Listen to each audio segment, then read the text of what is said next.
Москвадагы деги эле Россиядагы туугандар бүгүнкү Жөнөкөй кезектеги көрсөтүлүшүндө бизде конокто биздин досубуз десек болот, Мирбек өзүн тааныштыра кетсе, Москвада мен билгенден кыргыздардын арасындагы биринчи сертифицированный десем да болобу, туура эмес айтып койдумбу, өзүн тааныштыра кетсин.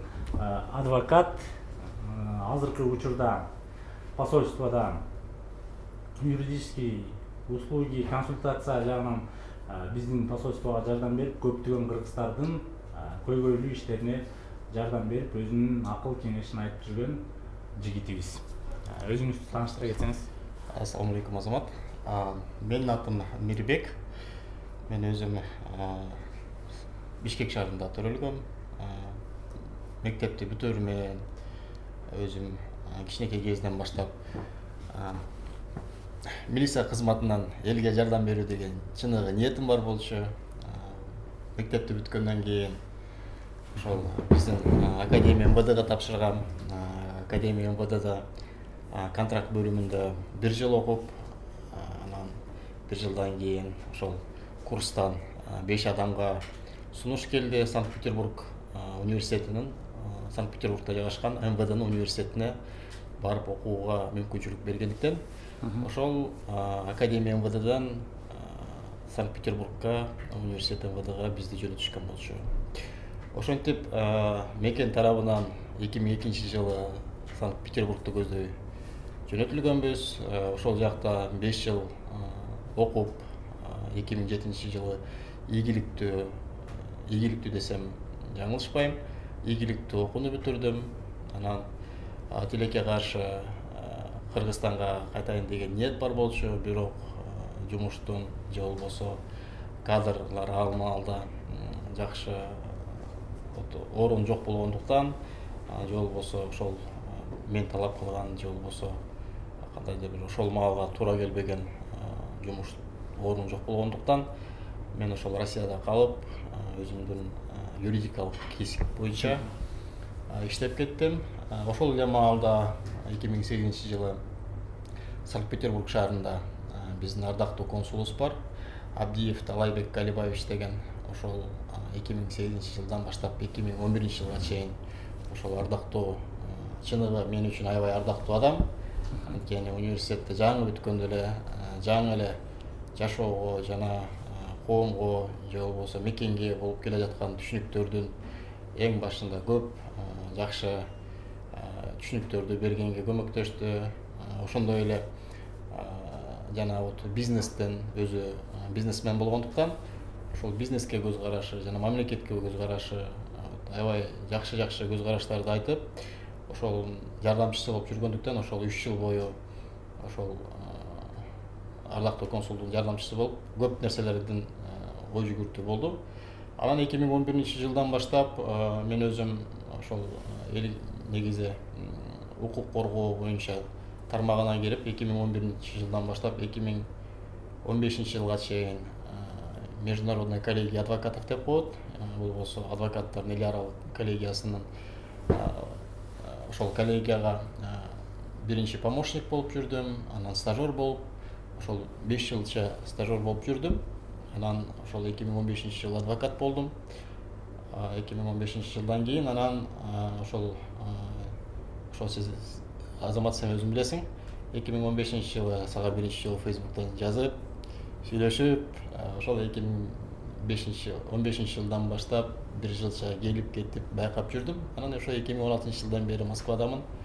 Москвага келип, ошол 1 жылча, 1,5-2 жылча ошол биякта ар кандай биздин мекендештерге укук коргоо тарапта иштеп жүрдүм. Анан октябрдан баштап элчилик менен аябай тыгыз байланыштамын. Мен жаңылбайм эгерде элчиликте иштейм десем, анткени мен өзүм адвокат болгондуктан бул бир четинен, экинчиден мен болсо ошол элчиликке жардам берем дегенде эмес, элчилик менен көмөктөшүп, колдон келиши иштешип келе жатам. Ошондой эле ошондой мүмкүнчүлүктөрдү бергенге дагы мен ошол элчиликтин башчыларына дагы чоң рахматымды айтат элем. Анткени бул карьера эмес, бул элчиликте иштеш карьера эмес, эми ар бир адамдын өзүнүн жашоо тиричилигиндеги болгон максаты бар. Ошол максатынын кандайдыр бир жетишине мүмкүнчүлүк берип атканын деп эсептейм. Анткени башында эле милиция тармагына же болбосо милиция тармагы болбосо мекендештерге же болбосо жарандарга жардам берүү ниетинде тапшырган болчумун. Милиция тармагында мекендештерге же болбосо өзүбүздүн кыргызстандык жарандарга жардам бере албасам дагы, бирок элчилик тарабынан ушундай мүмкүнчүлүк берилип жатат. Ошол эми сөзүңүзгө аралжы көпчүлүктү кызыктырган биздин мигранттарды, биздин Москвага келген көптөгөн кызыктуу роликтерди, бир өзүңүздүн кеңешиңиздерди айтасыздар соцсет тармактардан. Анан ушу сизге көбүнчө кандай көйгөйлүү маселе менен кайрылат? Ошол көйгөйлүү маселелердин түпкү следствие эмес, эми причинасы эмнеде? Эң негизги проблема да. Бул эң негизги проблема, и буну айта кетсем, элчилик тарабынан эми бул айтчу эле нерсе, алар мисалы үчүн официалдуу түрдө эле айтпаса эле чоң иштер элчилик тарабынан жүргүзүлүп жатат. Бул эми дипломаттардын мындай иш жүгүртүүсү мындай экен, алар колдон келишинче иштерди кылышат экен, чоң иштерди жүргүзүшөт экен, бирок алар деген коомчулукка ачык болбойт экен да. Ошол иштердин бири бул биздин мекендештердин укуктарын эки мамлекеттин ортосундагы жогорку деңгээлдеги көп вопросторду көтөрүп жатышат. Мен бул ошол маалыматтарды айтканга мен азыркы маалда укугум жок. Бирок ошол эле маалда иштер жүргүзүлүп жатат. Азыркы мен айта турган төмөнкү суроолор боюнча чоң иштер жүрүп жатат. Ошол эң негизги биздин мекендештердин эң чоң көйгөйү, калп айтпасам, Россияда жүргөн, допустим, 10 адамдын 7 адамына тийиштүү болгон бул проблема, бул миграционный учет проблемасы. Жана ошол миграционный учеттун аркасынан же болбосо аркасынан келген эми баары өзүңүздөр билесиңер, Россияга көбү эмгектенип акча тапканга келишет.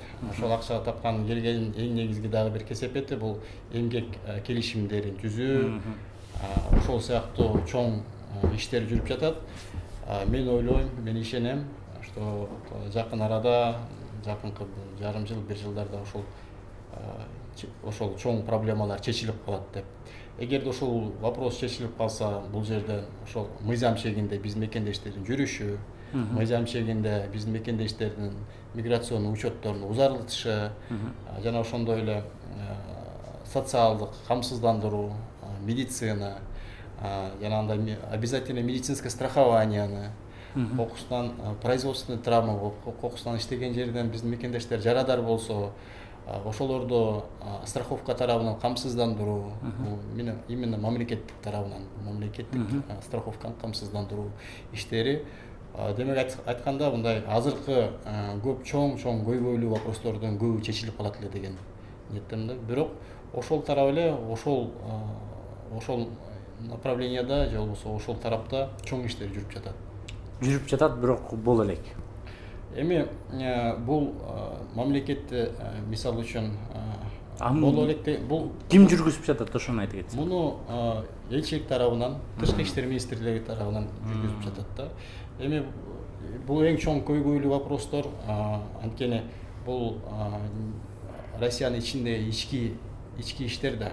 Анан башка мамлекет Россиянын ички иштерине түздөн түз киришкенге укугу жок.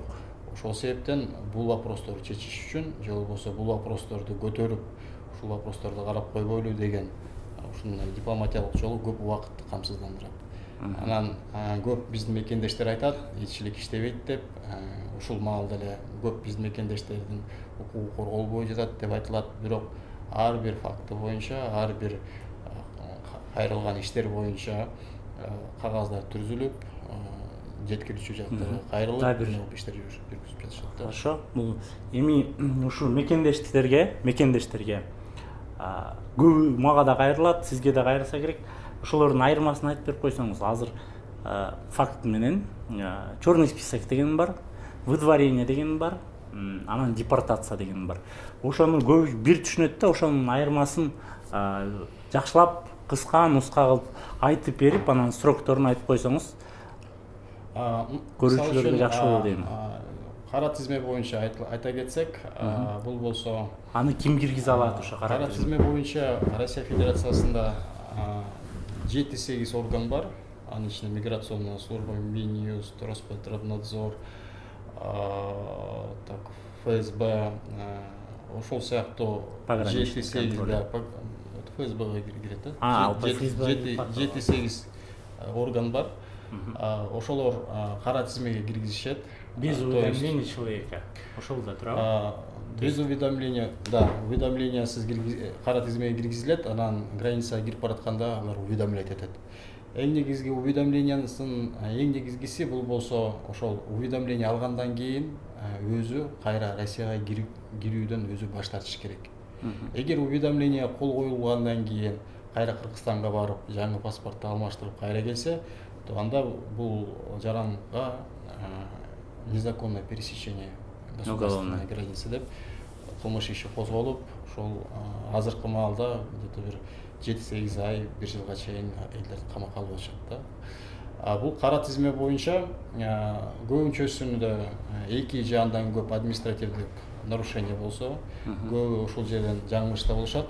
2 нарушением бар эле, 2 штрафты төлөдүм, мени киргизбеш керек экен. Жок, нарушение болгондон кийин штрафты төлөсөңөр да, төлөбөсөңөр дагы силер кара тизмеге кирип калышы мүмкүн да. Мүмкүн. Бирок Россияда эми мыйзамды иштетүүдө мыйзам өзүнүн мыйзамдуулугу менен иштебей, көп учурларда мындай волнообразно иштеп жатат. Ачык сөз айтканда, волнообразно дегенде кандайдыр бир чоң мероприятияларга же болбосо элдин саны көбөйүп кеткенде ошого кичине бир кичирөйтүү максаттарында кандайдыр бир ушундай определенный бир мероприятияларга жараша колдонуп жатышат да. Отчет толтуруш үчүн кандайдыр бир отчет эмес, кандайдыр бир региондо, допустим, кандайдыр чоң мероприятие болсо, ошол коопсуздукту күчөтүү максатында алдын алуу же болбосо кандайдыр бир жаңжал болуп кете турган чоң иштердин азайтуу же болбосо ошол сыяктуу ошол иштердин негизинде чет элдик жарандардын санын кыскартуу негизинде ушундай колдонуп жатышат да. Эми экинчи депортация боюнча айтсак, эми депортация кара тизмени бүтүрө кетсек, ошонун срогу канча болот? Кара тизменин срогу 3 жылдан 10 жылга чейин болот. 3 жылдан 10 жылга чейин, 3 жылга чейин бул болсо, мисалы үчүн ар кандай категориялар бар. 3 жылга бул болсо, мындай айтсак, жеңил нарушениялар үчүн киргизилет. 5 жылга бул болсо, мисалы үчүн нарушение пребывание иностранного гражданина без миграционного учета деп коет, же болбосо миграциондук учетсуз жүргөн үчүн 180 күндөн ашык жүрсө, бул где-то 5 жылга кара тизмеге киргизилет. 1 жылдан ашык учетсуз жүрсө 10 жылга чейин киргизгенге мыйзам чегинде көргөзүлгөн. Бирок ошол эле маалда 10 жылга кара тизмеге киргизүү практикасы көп эмес, аз. В основном 3 жылга киргизгендеги бар, көп болуп атат. Бар эле, да. Анан 5 жылга анда-санда мен кездешип калам да келгенде. Андан тышкары биздин Россия Федерациясында 1400-гө жакын биздин мекендештер ар кайсы түрмөлөрдө эркинен ажыратылып, соттун чечими негизинде жазалары тартып жатышат. 1000 канча? 1400-гө жакын адам. Ошол адамдарга карата Минюст тарабынан 10 жылга же болбосо өмүр бою Россияга киргизүү чечимдери киргизилет. вот өмүр бою ошондой эмеге киргизишет. Бул отдельный особый адамдар, и ошондой дагы практикасы аябай күчөп жатат да. Ошол жерден дагы бир суроо пайда болду да. Ошондой өмүр бою Россияга кирбегенге чектелген кыргыз жарандары транзит менен учканга бөлөк мамлекетке укугу барбы? Транзит менен эгерде Анткени көп жака через Россия учабыз да. Да, көп учурда.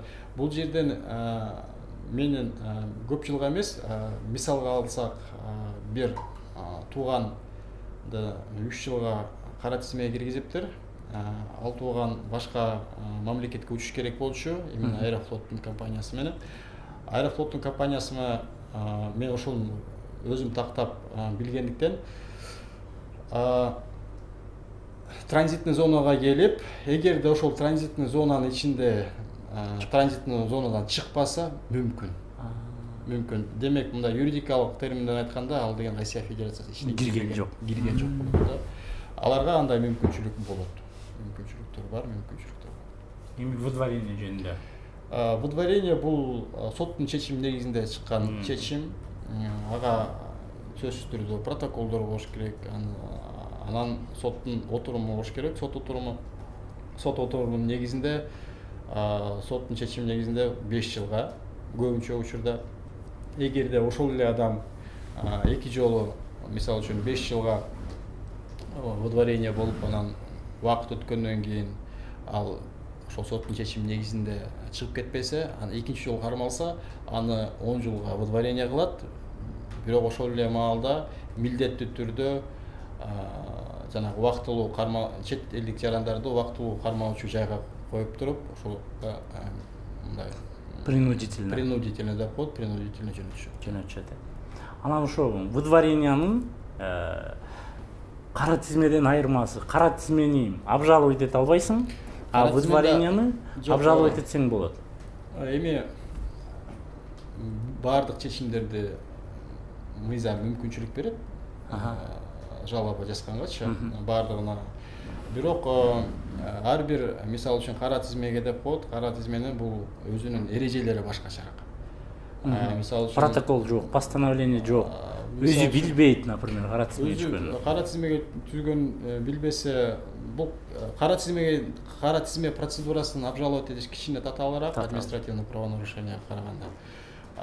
Бул биринчиден, экинчиден көп учурда биздин мекендештер кара тизмеге түшкөнүн билгени болбосо Кыргызстанда жүрүп, же болбосо чет жакта жүргөндөн кийин көбүнчөсү билип атат. Ошон үчүн өзүлөрү сот отурумуна катышуусу аябай бир кандайдыр бир оордукту алып келишет да. Бирок ошондой эле болсо дагы кара тизмеден чыккан учурлар бар. Бирок мындай статистикага караганда, именно кара тизмеге түшкөн өзүнүн мындай ошол по самой природе, вот по природе, за счет чего человек эмне үчүн ошол кара тизмеге түшкөн караса, мисалы үчүн бул жерде адам өзү 2 жолу административный нарушение болгон. Бул андай болбош керек. Же болбосо андан тышкары 1 айдан ашык миграциондук учетсуз жүргөн. Демек, бул адам ошол нарушение кылаардын астында өзү ошол нарушение жок болушуна өзү мүмкүнчүлүктөрүн көрүп турса дагы, то есть кандайдыр бир мыйзамдын жолуна чыгуунун аракеттенбеген деп ошого кичине татаалыраак карашат. Анын үстүндө 2 эле жыл болду, 2015-жылы кабыл алган Кодекс административного судопроизводства деп коет. Ал жерде, мисалы үчүн, Кодекс об административных правонарушениялыкта каалаган адам, мисалы үчүн, эгер кандайдыр бир туура жалобаны жазган, туура менен билген адам каалаган бир тууганы болобу, алысыраак тууганы болобу, келинчеги болобу, доверенности алып туруп, ошол жоопкерчиликке тартылган адамдын укугун коргоого мүмкүнчүлүктөр берет. Ошондой эле Кодекс об административных правонарушениях кара тизмеге түшкөн адамдардын чечимдерин только именно диплому бар юрист адамдарга гана ошол процедурага катыштырылат да. Эгерде ошол бир өзүнүн укугун эмес, ошол адамдын укугун коргоого адам катышам десе. Ошондой бир кичине айырмачылыктары бар. ошол эки бирөөсү кичине татаалыраак болгондуктан биздин постановление жок болгондуктан аны выяснять этип ошону билип кайра жалоба жазыш үчүн оорураак, анан кай жактагы сотко барарың да белгисиз да турабы? Ну, бул жерден кайсыл субъекттин Немеси менен, инициативасы менен кайсы субъекттин немеси болсо, ошол эле ошол субъекттин органы жайгашкан райондун сотко эле тапшыра берет. Бирок ошол эле маалда ошол эмне процедурный суроолору аябай кичине татаалыраак да. Ошон үчүн көбүнчөсү чучушат да. Анан ушу дагы бир маселе, нежелательный гражданин деген дагы бар, по инициативе таможенный контроль киргизбей кое алат, туурабы? Эми Азамат кичине эметип коеюн, сен таможенный контроль көп учурда нежелательность эме болбойт, бул пограничная служба. То есть, да, пограничная служба, пограничная служба нежелательность деп объявлять эткенге укуктары бар. Бар, Анткени алар өзүлөрү коопсуздук ФСБнын карамагына киргендиктен аларда кандайдыр бир өзүлөрүнүн ички документтери негизинде кандайдыр бир без объяснения причины. Эми объяснение причинаны алар так эметпейт, ошол мыйзамга болгон пунктту көргөзүп коюшат да.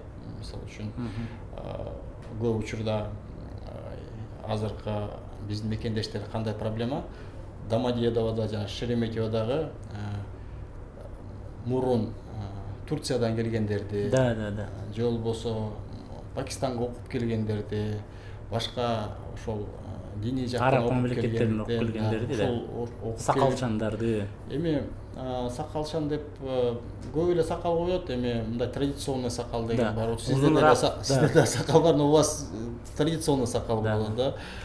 Кээкилер мындай определенный мындай традиционный деп коет орустарда да.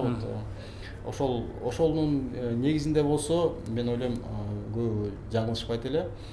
И вот ошондой немелер менен. Бирок ошол эле маалда сакалчан адамдарды деле көп деле көрөм, что вот границадан өтүп кирип аткандарынча. Эң негизгиси бул именно жанагы Турцияда барып келген, окуу иретинде барып келген, Пакистанга жүргөндөр, ошолор аябай чоң эмеде. Анткени эмне үчүн сакалчан дегенин себеби, өткөндө бир-эки биздин тууганды, капайтсам 1 жыл бою баягы аябай кыйынчылык учур болуп атканда, без объяснения причин нежелательный граждан биринчи жолу келип аткан болбосо, то есть административный штраф жок, черный список жок, депортация жок, ошол кебетесине карап эле киргизбей койгон да. Ошондуктан айтып атам да. Но биз билбеген нерселер көп. Анан өзүм дагы анча-мынча именно религиозный экстремизм боюнча иштерге да кичине киргизип калгам биякта. Ошол себептен без причины дегиштен мен чочуйм всегда, потому что эгерде кандайдыр бир чечим кабыл алса, анда анын аркасында бир маалымат бар. Да, анан бул биринчиден, экинчиден эми бул диний саясатка кирип кетет, мен аяка киргизишким келбейт. Бирок кандай болсо дагы ошол моменттерде дагы Турцияга барып жүргөн, же болбосо Пакистанга барып жүргөн, ошол нерселерди ойлонуп кылыш керек деген ойлойм да. То есть барарнасында ойлонуш керек, окуурнасында ойлонуш керек, кандай эме болот. Анан ошол себептен мен ойлойм, что эгерде коопсуздук органдар кандайдыр бир себеп менен киргизбесе, значит ага кандайдыр бир аларда маалыматтар бар деп. Ошол себептен. Анда ошо 3-чү маселе депортацияны кыска айтып берип койсоңуз. Айырмасы кара тизме, выдворение, анан депортация. Депортация бул болсо эми түздөн түз которгондо бул болсо күч колдонуп чыгаруу деген, кетирүү деген болот. Алдыда айтылган чечимдерди ошол күч колдонуу эрежесин колдонуп, бул болсо мамлекетке же коомчулукка түздөн түз коркунуч келтирген адамдарды күч колдонуп кетирүү 3 күндүн ичинде бул жерден мисалы үчүн жашап атасызбы, үй бүлөңүз, бытыңыз барбы, ошого карабай 3 күн убакыт берет, 3 күн убакыттын ичинде алып чыгып кетишин керек. Ошону именно депортация деп коет. То есть бул көбүнчөсүндө саясатка жакын адамдардыкы, көбүнчөсү ошондойдур, кандайдыр бир көбүнчөсү вот журналисттерге коомчулукка таасир эте турган ошондойлорго көбүрөөк колдонот да. Эми бул жөнөкөй биздин мекендештерге, карапайым мекендештерге көп колдонулушу аз. Ошол кылмышкерлерге, кылмыш. Да, же болбосо кылмышкерлерге. Ошол эми мына эми көрүүчүлөр кара тизме, выдворение, депортациянын айырмасын жакшылап айтып бердиңиз. Баары эми толук түшүндү деп ойлойм. Буюрса келгенде миграционный учетту отургусун туура түшүнүп кылса эле, буюрса бул тараптан анчалык деле кыйынчылыктар жок, атайлап кыспайт да. Анан дагы суроолор ушу кичине посольство боюнча берсекпи дегенбиз. Мен азыр бир эмени миграционный учет боюнча да кайталап кетейин да, Азамат. Да. Негизги ошол көп эле социалдык тармактардан көп эле айтам биздин мекендештерге. Эгерде көп учурда сурашат 2-жылга, 3-жылга которсо болобу депчи, миграционный учеттучу. Ошол эле Азамат, менде вопрос болот, миграционный учетту жашаган жерде, же иштеген жерде учетко туруш керек да. Ошол жашаган жерде же иштеген жерге туруштун эң негизгиси бул болсо ар бир адамда эмгек келишими болуш керек. Ошол эмгек келишими ошол жумуш берүүчү эгерде өз убагында 3 күндүн ичинде уведомление жөнөтүлсө, ал болсо ошол базада болгон уведомлениянын негизинде ошол жумуш берүүчүнүн юридический адресине турганга укугу бар, же болбосо жашаган квартирасынын ээси менен барып туруп, МФЦга барып туруп, өзүнүн учетун узартканга да болот да, ээ болот. Ошол себептен, урматтуу мекендештер, ушул жерден айта турганым, көп суроо берген 2-жылга, 3-жылга узартса болобу деген суроого жооп катары айтат элем. 2-, 3-, 4-, 5 жылга чейин отурсоңуздар болот, Россиядан чыкпай эле, только при условии, что силердин иштеп жаткан эмгек келишимиңер болуш керек, жана ошол эмгек келишим жөнүндө миграционный службанын базасында уведомление катары болуш керек. Анын негизинде силер болсо ОМС деген страховкасын алып, өзүңөрдүн социалдык жактан камсыздандыруу, то есть бияктагы орус жарандарындагыдай эле бирдей укуктуу болуп, өзүңөрдүн ден соолугуңарды карап алсаңыздар болот да. Эң туура, эң жакшы информация. Анан бул жөнүндө дагы кененирээк кылып бүтүп атканда заключение кылып кетели.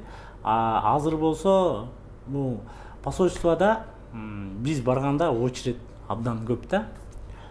Кайсы күнү болбосо дагычы, анан жамандагым да келбейт, мактагым да келбейт дегендей түшүнөм. 500 000 кишиге бир кичинекей посольствода 5 киши жетишпейт. Анан ошо жанагынча келген элдердин көйгөйлүү маселелери биринчилерден эмне болушу мүмкүн? Жана ошону кандай кылып посольстводон чечип берип атасыздар? Биринчиден сиз айтып кеттиңиз, очередь деп айтып кеттиңиз.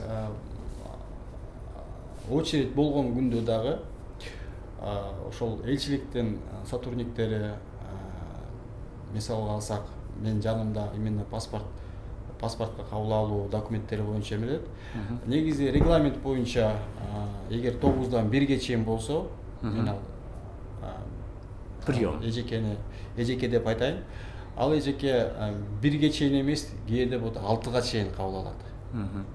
То есть эгерде 6-га чейин ал кабыл алса, то есть ал 7, 8, 9-га чейин документтерди кайра даярдайт.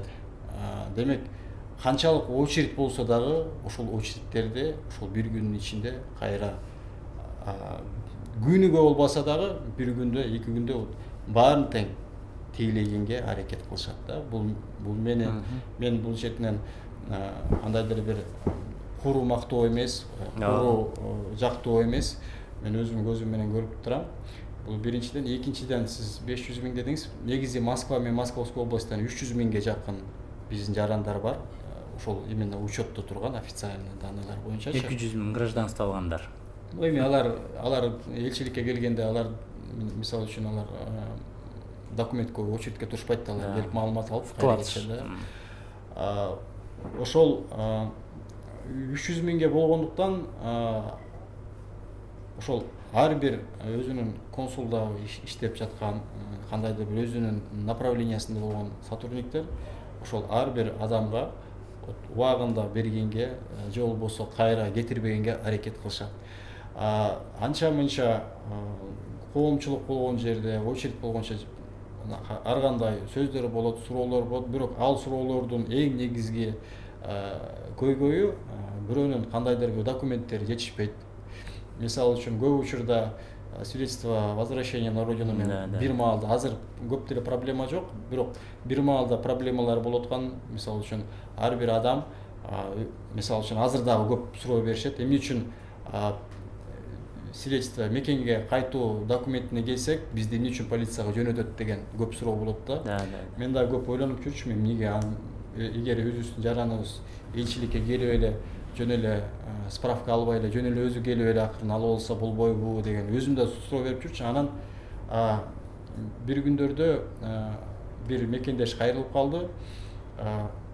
Мен болсо өзүм Россияда эмес болчумун, мен Кыргызстанда болчумун. Бирок мени депортация кылып салыптыр депчи. Башка адам, то есть анын документи менен башка адам жүргөн.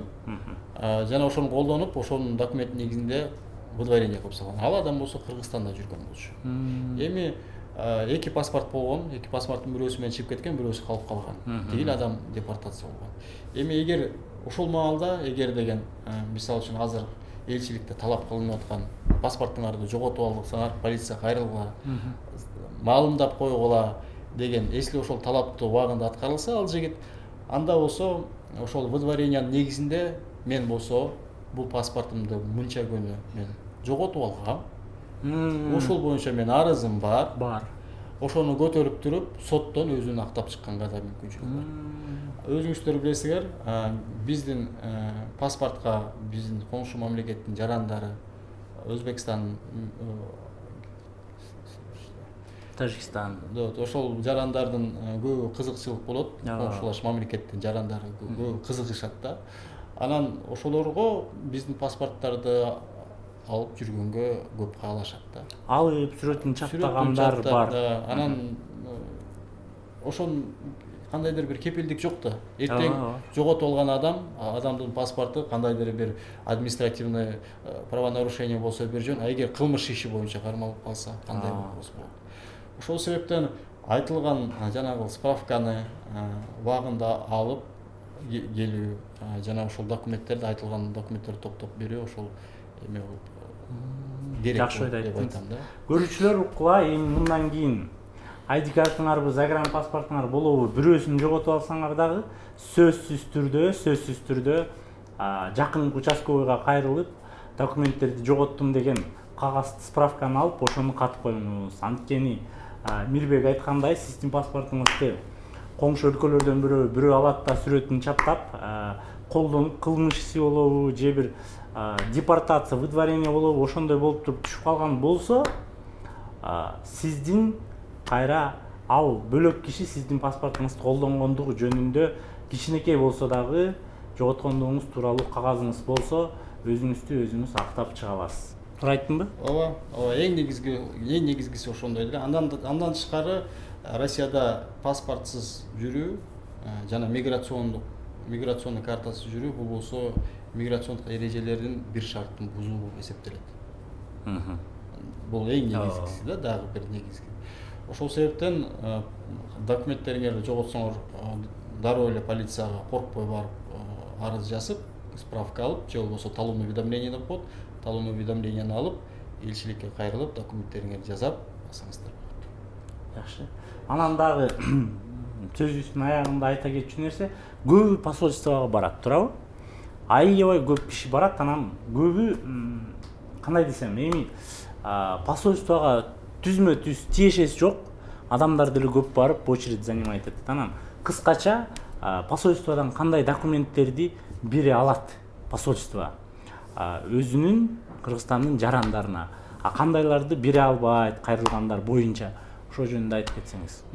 Азамат, мен бул жерде элчиликтин официальный представители болбогондуктан бул вопросту ошол элчиликтен келген конок катары акырын чакырып алсаңыздар, мен ойлойм бул более компетентный суроо болот депчи. Эми азыркыда айтылган сиздин көп сурооңуздар именно укукка караштуу же болбосо кандайдыр бир биздин мекендештердин мыйзам чегинде жүрүү эрежелердин көбүнчөсүн айтканым ошондо болду. Именно кандай консулдук учет, консулдук мисалы үчүн кызмат деп коет, консулдук кызматтарды вот ошол элчиликтен официально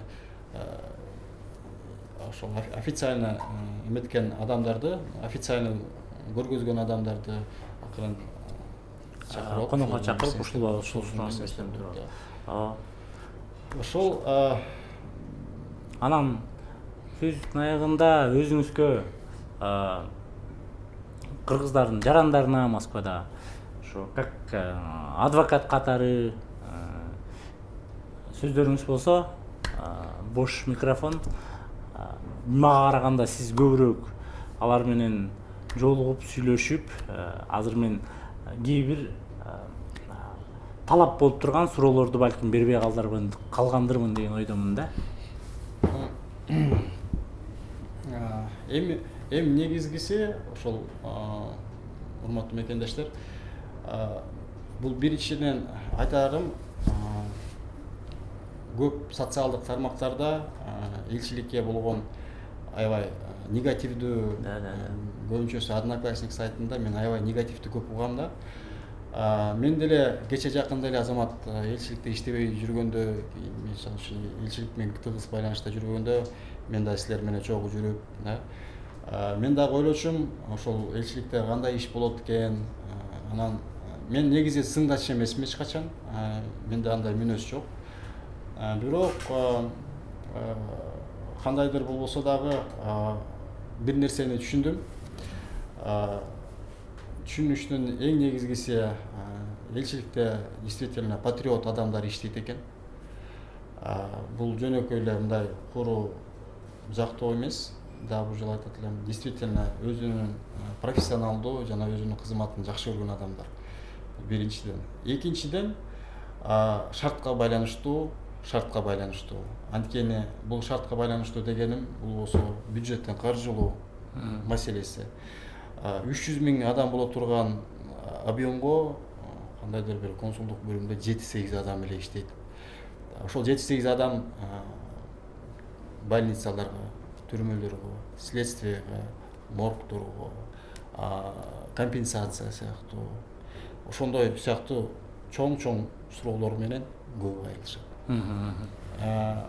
Ачыгын айтканда, эми адвокаттык ишмердүүлүктө мисалы үчүн 6-7, 5-6-7 иш алып барса, консулдук отделдагы юристтерде 25-30 чейин ар бир адамда иш бар. 25-30 ишти эгер алып бара турган болсо, ошолорго качественно бериш үчүн бир адам ошолордун 5-6 эле караганга мүмкүнчүлүк бар. И бул жерден от количества кандайдыр бир качество таасир этет. Эми мен айткым келбейт, что именно некачественно иштейт депчи. Мен айткым келет, что ошол шартка байланыштуу, бирок ошондой эле маалда убакыттын жетишпегендигине, да, бирок ошондой эле маалда айтыш керек, консулдук отделдагы көп иштегендер өзүнүн профессионалдуулугу жана мекенчил өзүнүн кесибин сүйгөн адамдар депчи. Вот ошол эң негизгиси. Анан бул жерден өзүм юрист катары айтарым, Россияга келатканда же болбосо көп учурларда азыр болсо көбү Кыргызстандан, Россиядан Кыргызстанга машина ташып калышпадыбы?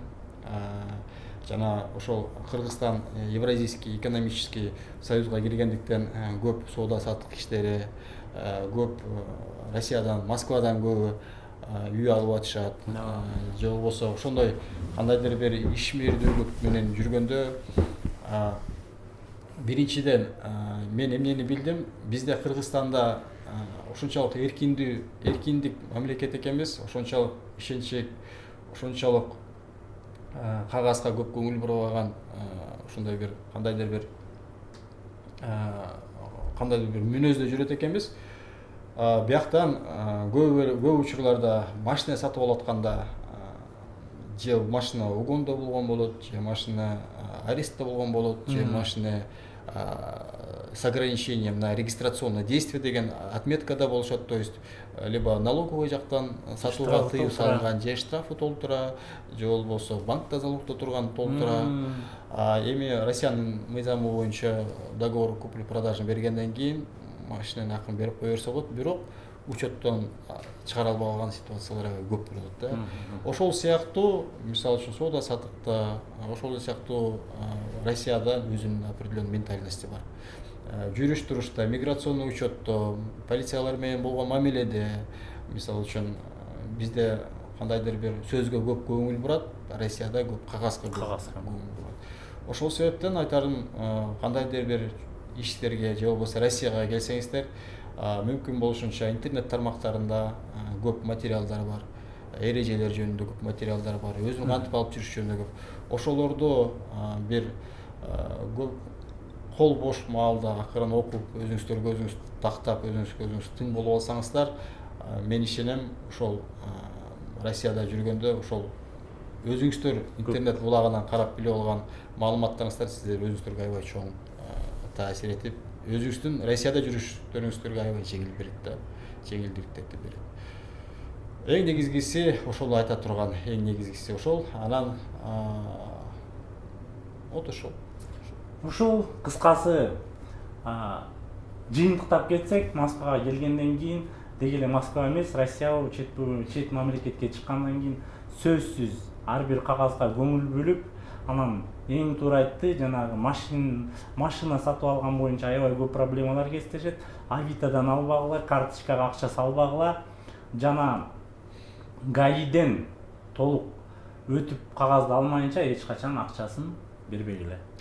Мен мисалы үчүн өзүм кантип алам машинаны да, ошол мисалы үчүн өзүмдүн историямды айтып берейин. Мага бир машина алганда жагып калды да, өзүм бир машина жакты дейли. Мен ошол эле маалда ошол сатуучуга мен айтам.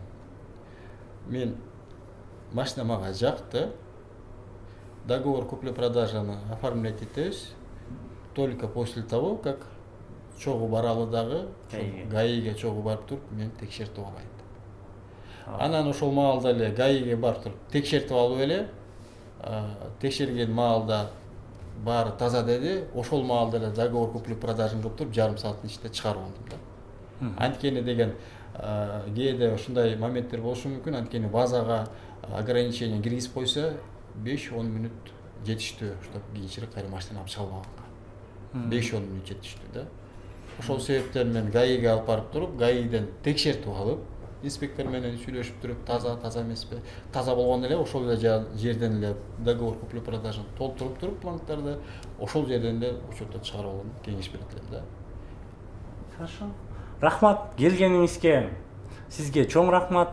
Мекендештерге сөзсүз эле акчалай эмес, ушундай жакшы акылдарды, акыл насааттарды юридикалык жактан ар бир нерсени айтып берген бул буюрса көрүүчүлөр көрүп, толук караса, жакшы көп маалымат алды деп ойлойм. Мен билбеген нерселерди дагы алдым. Сизге чоң рахмат. Кийин дагы буюрса вопростор болот го деп ойлойм, анткени вопросторду мен чогултайын. Анан убактыңыз бош болсо, келип ошолорго да жооп берип кетесиз деген толук үмүттөмүн. Азамат, сизге дагы чоң рахмат. Негизи сиз дагы Жөнөкөй ТВ деп канал ачканыңызга да чоң рахмат.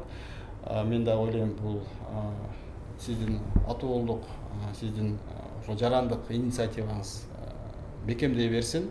орысша айтканда творческое начало пусть усиливается деп коет. Мен ойлойм ошол сиздин жарандык болгон позицияңыз биздин мекендештерге чоң таасирин тиет. Бул таасир ишенем, аябай катуу ишенем, ушул бул жакшылыкка алып келе турган таасир болот деп. Ошол себептен сиз дагы каналыңызды өркүндөтүңүздөр. Ден соолук суроолор болсо акырын келип дагы кызматташып турсак да болот. Хорошо, рахмат. Кийинки жөнөкөй туудан жолугушканга чейин сак саламатта болуңуздар. Өзүңүздөргө бекем карап, адвокат Мирбек айткандай, буюрса өзүңүздөрдүн алып жүргөн документиңердин баарын тууралап түздөп алып жүрүүңүздөрдү суранат элек. Кош болуңуздар. Кийинки жолугушканга чейин. Кош болуңуздар.